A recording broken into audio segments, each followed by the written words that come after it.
आणि 5च्या 5 महत्त्वाच्या बातम्या कोणत्या आहेत एक नजर टाकूयात। दिल्लीतून बातमी आहे, झेडपी आणि पंचायत समितीवरची निवडणूक बंदी कायम आहे। रामराजे शिंदे या संदर्भात आपल्याला अधिक अपडेट्स देणार आहेत। तर मेक्सिकोमध्ये ड्रग्ज माफिया एल मेंचोचा खात्मा झालेला आहे। देशभर जाळपोळ त्यामुळे सुरू झालेली आहे। रामराजे शिंदेच या संदर्भात आपल्याला माहिती देतील। तर ठाणे महानगरपालिकेच्या पहिल्याच सभेत शिवसेना आणि भाजपमधील वाद चव्हाट्यावर आलाय। रिजवान शेख यांच्याकडून आपण माहिती घेणार आहोत। बुलढाणा चिखला गावात दगडफेक नेमकं कोण करतंय, ग्राउंड रिपोर्ट मोहसिन शेख थेट गावातून आपल्याला माहिती देणार आहेत। बीडमध्ये गेवराईमध्ये एका रात्रीत शिवरायांचा पुतळा उभारलाय, नेमकं कारण काय आणि जी घटना बुलढाण्यामध्ये घडली तशाच स्वरूपाची ही घटना आहे का, या संदर्भात आकाश सावंत यांच्याकडनं आपण अपडेट्स घेणार आहोत। सुरुवातीला आहे बातमी महाराष्ट्रातल्या रखडलेल्या स्थानिक स्वराज्य संस्थांच्या निवडणुकांची। या निवडणुका अनिश्चित काळासाठी लांबणीवर पडल्या आहेत। 50% आरक्षण मर्यादेच्या प्रश्नावर तोडगा न निघाल्यानं सर्वोच्च न्यायालयानं निवडणुकीवर मनाई कायम ठेवली आहे। जोपर्यंत आरक्षणाचा प्रश्न मार्गी लागत नाही तोपर्यंत निवडणुका घेणं उचित नसल्याची टिप्पणी सर्वोच्च न्यायालयानं केली आहे। त्यामुळे रखडलेल्या स्थानिक स्वराज्य संस्थांच्या निवडणुका पुन्हा एकदा अनिश्चित काळासाठी लांबणीवर गेल्यात। रामराजे शिंदे आपले प्रतिनिधी आपल्याला या संदर्भात अधिक अपडेट्स देतात। राम, अतिशय महत्त्वाचा असा हा मुद्दा होता आणि या निवडणुका मे महिन्याच्या आधी होणार की पावसाळ्यानंतर होणार अशी चर्चा सुरू असताना सुप्रीम कोर्टानं राज्य सरकारची विनंती फेटाळलेली आहे। त्यामुळे या निवडणुका आता अनिश्चित काळासाठी लांबणीवर पडल्यात। कोर्टानं काय निरीक्षणं नोंदवली आहेत? बिलकुल, सुप्रीम कोर्टासमोर आज जेव्हा ही सुनावणी आली तर त्यावेळेस तुषार मेहता यांचं म्हणणं होतं की मागील वेळेस जसे तुम्ही आदेश दिलेत, निर्देश दिले होते या संदर्भात सुनावणी घेण्यासाठी आणि निवडणुका घेण्यासाठी, तसंच या प्रकरणामध्ये करावं। परंतु सुप्रीम कोर्टाने सांगितलं की हे आताचं प्रकरण हे मागील वेळेसारखं नाही, कारण याच्यामध्ये 50% मर्यादा ओलांडलेली आहे आणि हा जो मूळ गाभा आहे त्याला धक्का पोहोचत आहे आणि म्हणूनच 50% आरक्षण जे ओलांडलेलं आहे अगोदर त्याच्यावर निकाल येणं गरजेचं आहे आणि त्यानंतरच मग पुढच्या निवडणुका ज्या आहेत त्या घेतल्या जाऊ शकतात। तर त्यासाठी किती कालावधी लागेल हे अद्याप स्पष्ट केले नाहीये। आज रात्री ऑर्डर आल्यानंतर ते कळेल। मात्र सुप्रीम कोर्टाने सांगितलंय की या संदर्भामध्ये सुनावणी घेतली जाईल। जेव्हा तारीख दिली जाईल त्या तारखेला 2 दिवस राखून ठेवले जाईल। पहिल्या दिवशी याचिकाकर्ते संपूर्ण मुद्दे मांडले जातील, दुसऱ्या दिवशी प्रतिवाद्यांचे मुद्दे संपूर्ण मांडले जातील आणि नंतर सरकार, याचिकाकर्ते आणि प्रतिवादी, त्यामुळे असे 2 दिवसांमध्ये संपूर्ण सुनावणी घेतली जाईल आणि त्यानंतर जे महत्वाचं आहे की 50% आरक्षणाच्या मर्यादेच्या संदर्भाचा मग निकाल लावला जाईल आणि त्यानंतरच मग मार्ग जो आहे तो 20 जिल्हा परिषदांचा तो मोकळा होऊ शकतो। परंतु विनोद, यासाठी आता अवधी लागेल असं दिसून येतंय, कारण पावसाळ्याच्या अगोदर हे संपूर्ण सुनावणी संपवणं आणि त्याचबरोबर 50% आरक्षणाची मर्यादा जी ओलांडली आहे त्या संदर्भाचा निकाल येणं हे कठीण दिसतंय। त्याच्यामुळे पावसाळ्यानंतर कदाचित जिल्हा परिषदेच्या निवडणुकीचा मार्ग मोकळा होऊ शकतो। धन्यवाद राम दिलेल्या अपडेट्स बद्दल आणि आमच्यासोबत असेच राहा। पुढच्या बातमीवर सुद्धा तुमच्याकडनं अपडेट्स घ्यायचे आहेत। पुढची बातमी आहे मेक्सिकोमधली। मेक्सिकोमधील कुख्यात ड्रग माफिया आणि जलिस्को न्यू जनरेशन कार्टेलचा प्रमुख एल मेंचो हा लष्करी कारवाईत मारला गेलेला आहे आणि त्यानंतर आता प्रचंड हिंसाचार उसळला आहे। एल मेंचोच्या मृत्यूनंतर त्याच्या समर्थकांनी अनेक शहरात रस्ते अडवून आंदोलन सुरू केलं असून सुरक्षा दलांशी त्यांच्यात चकमकी सुरू आहेत। दरम्यान प्युएर्टो वल्लार्टा, चापाला आणि ग्वाडालाजारासह अनेक भागांमध्ये रस्त्यावरील वाहनं पेटवण्यात आली असून विमानतळ, पेट्रोल पंप अशा अनेक महत्त्वाच्या ठिकाणी हल्ले करण्यात येत आहेत। या पार्श्वभूमीवर मेक्सिकोमधील भारतीय दूतावासानं भारतीय नागरिकांना महत्त्वाच्या सूचना जारी केलेल्या आहेत। याच संदर्भात पुन्हा एकदा आपण रामराजेंकडे जाणार आहोत। राम, मेक्सिकोमधली परिस्थिती तर सांगच, मात्र तिथं किती साधारण भारतीय असू शकतील आणि या भारतीयांसाठी काय ॲडवायझरी जारी करण्यात आली आहे? बिलकुल, सध्या भारत सरकारने ॲडवायझरी जारी केली की लवकरात लवकर सुरक्षित स्थानी जावं आणि देश सोडावा, अशी ॲडवायझरी जारी करण्यात आलेली आहे। आणि अगोदर हे संपूर्ण प्रकरण जाणून घ्यावं लागेल एल मेंचो म्हणजे काय आहे, कारण 2009 मध्ये त्याने हे संपूर्ण ड्रग्जचं कार्टेल सुरू केलं होतं।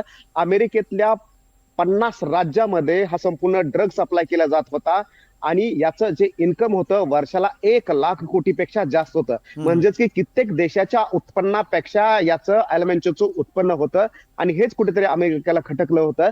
आणि मध्यंतरी ट्रम्पनं सुद्धा या संदर्भाची आकडेवारी दिली की दरवर्षी किमान 2.5 ते 3 लाख लोक हे केवळ ड्रग्जमुळं त्यांचा मृत्यू होतोय. त्यामुळे एक मोठं आव्हान जे आहे ते अमेरिकेमध्ये घुसलं होतं, उंबरठ्यावर होतं आणि ते आव्हान मोडीत काढायचं होतं. म्हणून ट्रम्प कडून वारंवार मेक्सिकन सरकारवर दबाव टाकला जात होता की अगोदर एल मेन्चो याचा खात्मा करावा आणि त्या दृष्टीनं पावलं उचलण्यात आलेली आहे. कारण एल मेन्चो केवळ सरकारवर दबाव आणत नव्हता, तर भ्रष्टाचार चालू होता, धमक्या चालू होत्या, कोर्टावर दबाव केला जात होता, सरकारवर दबाव केला जात होता आणि त्यासाठी आता ट्रम्पला पावलं उचलावी लागली आणि त्यानंतर ही संपूर्ण कारवाई सुरू केली आहे. कारवाईसाठी सेना उतरलेली आहे रस्त्यावर आणि अनेक ठिकाणी जाळपोळ सुरू आहे. कारण हा एल्मेन्चोचे जे सहकारी होते ते आता रस्त्यावर उतरलेले आहेत आणि सरकार म्हणजेच की लष्कर आणि एल्मेन्चो असा हा म्हणजे की इकडे ड्रग कार्टेल आणि दुसरीकडे पोलीस यंत्रणा अशा प्रकारचा हा द्वंद्व जे आहे ते आता सुरू झालेला आहे. मोठ्या प्रमाणावर हिंसा चाललेली आहे. ही संपूर्ण परिस्थिती आटोक्यात आणण्यासाठीचा प्रयत्न केला जातोय. कारण हे कार्टेल खूप मोठ्या प्रमाणावर होतोय. लाखो करोडोचा यामध्ये टर्नओव्हर होता आणि पूर्ण जगभरामध्ये हे कार्टेल जे आहे ते ड्रग्ज पोहोचवलं जात होतं. एल मेन्चोनं नवीन ड्रग्ज जे आहे सिंथेटाईल ड्रग्ज जे आहे ते निर्माण केलं होतं. त्याच्यामध्ये कोकीन होतं आणि इतर सुद्धा महत्वाचे अंमली पदार्थ होते आणि त्याच्यामुळे नवीन पिढी जी आहे ती कुठेतरी नुकसान होत होतं आणि म्हणूनच ट्रम्प यांनी हे पाऊल उचलले होतं. ट्रम्प सरकारनं मेक्सिकन सरकारवर दबाव आणला आणि त्यामुळे हे घडलेलं आहे. आता प्रत्येक देशाने कारण मेक्सिकोमध्ये विमान सुद्धा लँडिंग करण्यासाठी किंवा त्यासाठी मनाई केलेली आहे आणि म्हणूनच तिथून तात्काळ भारतीयांसाठी एक हेल्पलाईन सुद्धा तयार केलेली आहे की तिथून लवकरात लवकर मायदेशी परतावं यासाठी. अगदी धन्यवाद राम दिलेल्या अपडेट्स बद्दल. आपण पाहतोय की मेक्सिकोमध्ये जणू प्रति सरकार या माफियांचं आहे की काय अशा स्वरूपाची स्थिती तिथे निर्माण झालेली आहे. कोलंबिया मेक्सिकोमध्ये साधारण अशा घटना सतत घडत असतात आणि एल मेन्चोच्या मारले जाण्यामुळे त्याची एक स्वतःची आर्मी सुद्धा आता ॲक्टिव्ह झाली आहे. त्यामुळे जाळपोळ आणि इतर सगळ्या घटना सुरू झालेल्या आहेत. धन्यवाद राम दिलेल्या अपडेट्सबद्दल. आणि आता पुढची बातमी आहे ठाण्यामधून. ठाणे महानगरपालिकेच्या पहिल्याच महासभेमध्ये शिवसेना भाजप वाद चव्हाट्यावर आलाय. भाजपच्या नगरसेवकांनी उपस्थित केलेल्या प्रश्नांची उत्तरं न मिळाल्यानं हा वाद पेटलाय. शिंदे गटाच्या नगरसेवकांनी आणि ठाणे महानगरपालिकेच्या अधिकाऱ्यांनी उत्तरं देणं टाळलं. यामुळे भाजपचे उपमहापौर कृष्णा पाटील यांनी थेट खुर्ची सोडून दिली.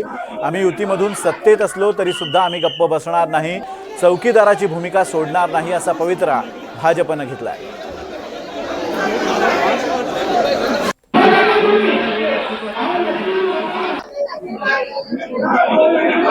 याच संदर्भात बोलण्यासाठी आपले प्रतिनिधी रिजवान आपल्या सोबत आहेत. रिजवान, ठाण्यामध्ये सत्ताधाऱ्यांमध्येच आता बेबनाव झालेला आहे. सत्ताधाऱ्यांमध्येच आरोप प्रत्यारोप होत आहेत. उपमहापौरांनी आपली खुर्ची सोडलेली आहे. कोणता मुद्दा होता आणि आता भाजपची जी भूमिका आहे त्यावर शिवसेनेचं काय म्हणणं आहे? विनोद, नक्की आपण जर पाहिलं तर ज्या पद्धतीने ठाणे महापालिकेमध्ये आज सर्वसाधारण सभा जी आहे ती या ठिकाणी बोलण्यात आली होती. यामध्ये सर्व पक्षाचे जे काही नगरसेवक निवडून आलेले आहेत ते देखील या सभागृहामध्ये उपस्थित. विशेषतः ठाणे महापालिकेचे महापौर शर्मिला पिंपळेकर गायकवाड, त्याचबरोबर उपमहापौर कृष्णा पाटील आणि आयुक्त म्हणजे सचिव या ठिकाणी जे स्वतः या ठिकाणी उपस्थित होते. आणि याचवेळी ज्यावेळी भाजपच्या माध्यमातून जे आहे ते काही प्रश्न जे या ठिकाणी उपस्थित आहेत. विशेषतः ठाण्यामध्ये ज्या पद्धतीने अनधिकृत फेरीवाल्यांच्या कशा पद्धतीने कारवाई केली जाणार आणि मागील 3 वर्षामध्ये महापालिकेच्या माध्यमातून डेव्हलपमेंटचे कार्य केलेले आहे त्या सर्वांचा अहवाल जो आहे तो आम्हाला देण्यात यावा अशा भाजपच्या माजी नगरसेवक जे काय नगरसेवक निवडून आलेले आहे या सर्व नगरसेवकांनी या ठिकाणी मागणी केली. परंतु शिवसेनेने या ठिकाणी कुठलाही उत्तर देणं टाळाटाळ केले आणि सभागृह जो तो तहकूब केला. त्याचमुळे कुठेतरी भाजपच्या सर्व नगरसेवकांनी या ठिकाणी जो आहे तो राग मनात देऊ जे आहे ते शेठ महापौर ज्या ठिकाणी बसतात त्या ठिकाणी पोहोचले आणि त्या ठिकाणी विचारण्याचा प्रयत्न केला. परंतु थेट जे उपमहापौर कृष्णा पाटील यांनी या ठिकाणी आव्हान देखील दिला की जर आम्हाला आमच्या पद्धतीने जर उत्तर भेटलं नाही तर आम्ही विरोधी वाक्याला देखील बसू. त्यामुळे ठाण्यामध्ये ज्या पद्धतीने महायुतीमध्ये भाजप आणि शिवसेनामध्ये कुठेतरी वाद जो आहे तो चव्हाट्यावर आपल्याला दिसून येत आहे. आणि त्यामुळे थेट पुन्हा एकदा भाजपने द्यायचा इशारा दिला शिवसेना की जर आमच्या मागणीला या ठिकाणी चांगल्या रीतीने उत्तर दिलं गेलं नाही तर पुढच्या येणाऱ्या सभागृहामध्ये जे आहे ते आम्ही विरोधी बाक्यावर बसू असाही त्यांनी इशारा दिलेला आहे. त्यामुळे कशा पद्धतीने शिवसेनाच्या माध्यमातून हे जे काही यांचे मतभेद वाढलेले आहेत ते कशा पद्धतीने जुळवाजुळणी करण्याचा प्रयत्न केला जाणार तेच पाहणं महत्त्वाचं आहे. विनोदजी, अगदी रिजवान, भाजपची ठाण्यामधली वाढलेली ताकद आता शिंदेसाठी थोडीशी अडचणीची ठरते का असं चित्र निर्माण झालेलं आहे. धन्यवाद दिलेल्या अपडेट्सबद्दल. बुलढाण्यातील पुढची बातमी आहे. बुलढाण्यामधील छत्रपती शिवाजी महाराजांच्या पुतळ्यावरून सुरू झालेला वाद आता चांगला चिघळला आहे. याच पार्श्वभूमीवर बुलढाण्यातील चिखला काकड गावात संचारबंदी लागू करण्यात आली आहे. महाराजांच्या पुतळ्याचा वाद गेल्या 4 दिवसांपासून सुरू असून आता गावात संचारबंदीही लागू करण्यात आली आहे। सोशल मीडियावरील अफवांवर विश्वास ठेवू नका असं आवाहनही पोलिसांकडून करण्यात आलंय। तसंच या प्रकरणी पोलिसांनी संबंधितांवर कारवाई केली आहे। पोलिसांकडून गावच्या सरपंचासह 23 जणांना अटक करण्यात आली आहे। आणि याच संदर्भात बोलण्यासाठी आपले प्रतिनिधी मोहसिन थेट चिखला काकड गावातून आपल्या सोबत आहेत। मोहसिन, आता चिखला काकड गावातली परिस्थिती काय आहे तर सांगच, मात्र आता गावात पोहोचल्यानंतर तिथल्या लोकांचं काय म्हणणं आणि एकूणच या सगळ्या वादाकडे तिथले स्थानिक कसं बघतायत? नक्कीच विनोद सर, मी त्या गावाच्या वेशीवरच उभा आहे आणि आपण बघतोय गावात जेव्हा तुम्ही एंट्री करतात तेव्हाच सुरुवातीला पोलिसांचं एक मोठं बॅरिकेड लावण्यात आलेलं आहे आणि या गावात जाण्यासाठी फक्त गावातील लोकांना सोडलं जात आहे। बाहेरच्या कोणत्याच व्यक्ती गावात परवानगी नाही जाण्यासाठी, कारण गाव संचारबंदी लागवण्यात आलेली आहे। आणि त्याची पार्श्वभूमी अशी आहे की या सगळ्या वादानंतर वंजारी समाजाकडून आज या ठिकाणी मेळावा घेण्यात आला होता आणि कुठेतरी या सगळ्या वाद चिघळू नये म्हणून पोलीस सगळी खबरदारी घेताना पाहायला मिळते। आपण जेव्हा गावात गेलो तर गावात 20 तारखेचा जो सगळा राडा झाला, 2 रात वाद झाला, हे सगळे महाराष्ट्राने पाहिले, त्याचे काही व्हिडिओ देखील समोर आले। मात्र दुसरी बाजू जाणून घेण्यासाठी आपण जेव्हा गावात गेलो तर आणखी एक धक्कादायक गोष्ट समोर आली। 20 तारखेला एकीकडे हा सगळा वाद झाला आणि त्यानंतर गावात पहाटे 3 वाजता अज्ञात टोळकी गावात फिरत होती। गावातील घरांची तोडफोड करण्यात आली, वाहनांची तोडफोड करण्यात आली, अनेक घरांची काचं फोडण्यात आली आणि हे सगळं तब्बल 2 तास या गावात धुमाकूळ सगळा सुरू होता। त्यानंतर पोलिसांनी कुठेतरी गावात पोहोचले आणि त्यानंतर या सगळ्या टोळक्यांना हुडकून लावलं आणि त्यानंतर गावात कुठेतरी शांतता पाहायला मिळते। मात्र गावात आणखी तणावाचं वातावरण आहे। गावातील अनेक गावकरी असतील, महिला असतील, हे गाव सोडून बाजूच्या गावात राहायला गेलेले आहेत। त्यामुळे गावातील परिस्थिती अजूनही सगळी योग्य आहे की बरोबर आहे असं सांगणं कठीण होईल, कारण गावात अजूनही संचारबंदी आहे। पोलीस लक्ष ठेवून आहे, वरिष्ठ पोलीस अधिकाऱ्यांचं पथक या गावात तळ ठोकून आहे। वेगवेगळ्या विभागाचे पोलीस या ठिकाणी पथकं देखील या ठिकाणी पाहायला मिळतात। मग SRP असेल, SRPची तुकडी देखील गावात तैनात करण्यात आली। सध्या शांतता आहे, मात्र तणावपूर्ण शांतता या गावात पाहायला मिळते आणि वादाची सुरुवात ही शिवरायांचा पुतळा बसवण्यापासून झाली होती। आणखी एक माहिती आपल्याला जी मिळालेली आहे, जी अशी आहे की या गावात फक्त एकच पुतळा बसवला जाणार नव्हता, तर जेव्हा शिवरायांचा पुतळा बसवण्यात आला त्यानंतर गावकऱ्यांनी एक बैठक घेतली आणि गावात गोपीनाथ मुंडे यांचा आणि शिवरायांचा असे 2 पुतळे बसवण्याचा निर्णय झाला होता। मात्र दुसऱ्या दिवशी हा पुतळा या अंगणवाडी परिसरात बसू नये अशा काही लोकांचं म्हणणं होतं आणि त्यातूनच वादाची सुरुवात झाली। 2 महिलांची गट आमने सामने आले आणि त्यातून हा सगळा वाद झाला आणि या वादाचे पडसाद आपण पाहू की कशा पद्धतीने उमटतात। आज 4था दिवस आहे, मात्र गावात अजूनही तणावपूर्ण शांतता पाहायला मिळत आहे। पोलीस लक्ष ठेवून आहे, पोलिसांकडून सतत आवाहन केलं जात आहे, अफवांवर विश्वास ठेवू नका किंवा इतर बाहेरील गावातील लोकांनी या गावात सध्या तरी येऊ नये, कोणतंही असं भाष्य करू नये ज्यामुळे वादात आणखी भर पडू शकते। त्यामुळे पोलिसांकडून देखील खबरदारी घेतली जाते आणि गावात अजूनही शांतता असली तर तणावपूर्ण ही शांतता आहे, हे मात्र नक्की आहे। धन्यवाद मोहसिन दिलेल्या अपडेट्स बद्दल। आपण मोहसिन आता या गावात पोहोचलेला आणि या गावातला ग्राउंड रिपोर्ट सुद्धा संध्याकाळी पाहणार आहोत। पुढची बातमी बीडमधून आहे। बीडच्या गेवराई शहरात एका रात्रीत छत्रपती शिवाजी महाराजांचा पुतळा उभारण्यात आलाय। शिवाजी महाराजांचा अश्वारूढ पुतळा उभारण्याची मागणी शिवप्रेमींसह छत्रपती शिवाजी महाराज स्मारक समितीने सुद्धा केली होती। यासाठी अनेकदा आंदोलनं सुद्धा झाली, मात्र काही परवानग्यांअभावी ही मागणी अनेक वर्षांपासून रखडली होती। आज अखेर शिवप्रेमींनी रात्रीच गेवराई शहरातून जाणाऱ्या धुळे सोलापूर महामार्गावर हा पुतळा उभारला आहे। दरम्यान पोलीस प्रशासन याबाबत माहिती घेत असून नगरपालिका प्रशासनाकडून देण्यात येणाऱ्या तक्रारीवरून या प्रकरणात गुन्हा दाखल होण्याची शक्यता आहे। परंतु शिवाजी महाराजांचा पुतळा उभारल्यानं शिवप्रेमींमधून आनंद व्यक्त केला जातोय।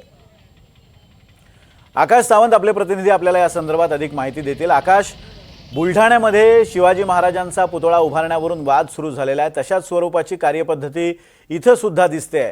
काही संबंध या 2 घटनांचा आहे का, आणि दुसरं म्हणजे या पुतळ्यावरून काही वाद तिथे आहे का, आणि त्या संदर्भात काही अपडेट्स आहेत का आपल्याकडे? नक्कीच विनोद सर, बीडच्या गेवराईमध्ये जे आहे मध्यरात्रीच्या सुमारास जे आहे छत्रपती शिवाजी महाराजांचा अश्वरूढ पुतळा उभारण्यात आला आहे। मी सध्या बीडच्या गेवराईत उभा आहे। आपण बघू शकतात मी सध्या या ठिकाणी उभा आहे। या ठिकाणी छत्रपती शिवाजी महाराजांचा अश्वरूढ पुतळा उभा करण्यात आलेला आहे। छत्रपती शिवाजी महाराज सांस्कृतिक सभागृहाच्या समोरच हा पुतळा उभारण्यात आलेला आहे. इकडे पोलीस प्रशासन जे आहे याची माहिती घेत आहे, तर दुसरीकडे गेल्या अनेक वर्षापासून हा पुतळा बसवण्यात यावा अशी मागणी जी आहे शिवप्रेम यांकडून करण्यात येत होती. मात्र आता कुठेतरी हा पुतळा बसवण्यात आलेला आहे. आपण या गेवराईकरांशी आणि समन्वयकांशी सुद्धा जाणून घेऊयात की काय प्रकार आहे. छत्रपती शिवाजी महाराजांच्या स्मारकाचा विषय हा फार दिवसापासून चालू आहे. कलेक्टर ऑफिसलाही आहे, नगरपरिषद पण आहे. त्यांच्या जागेच्या नियोजनाचा त्यांनी त्यांच्या समिती ठराव घेतलेला. आता नवीन बॉडी आली यांनी ठराव घेतलेला, पण हा कुठंतरी प्रश्न रेंगाळच पडलेला आणि शिवाजी महाराजांच्या विषयी सर्व आटोपकडे जाते त्या भावना हे होते. 19 तारखेला महाराजांची नियुक्ती झाली आणि काल रात्री सर्व जाती धर्माचे आता हा पुतळा इथून हटवण्यात येणार आहे, या संदर्भात काय माहिती वगैरे काय त्याला काय नाही हटवण्यात येणार नाहीत. काय ते प्रशासनाचं म्हणणं आहे की हा पुतळा बंद झालेला आणि हा राजवारीला चालू आहे त्यांची. आवाजाचा थोडासा प्रॉब्लेम दिसतोय. आकाश, धन्यवाद दिलेल्या अपडेट्स बद्दल. गावकऱ्यांचा या पुतळ्याला आक्षेप नाही आहे, तणावाचं वातावरण नाही आहे, मात्र अचानक विनापरवानगी हा पुतळा उभारण्यात आल्यामुळे स्थानिक प्रशासन आता काय भूमिका घेतं ते पाहणं महत्त्वाचं असेल.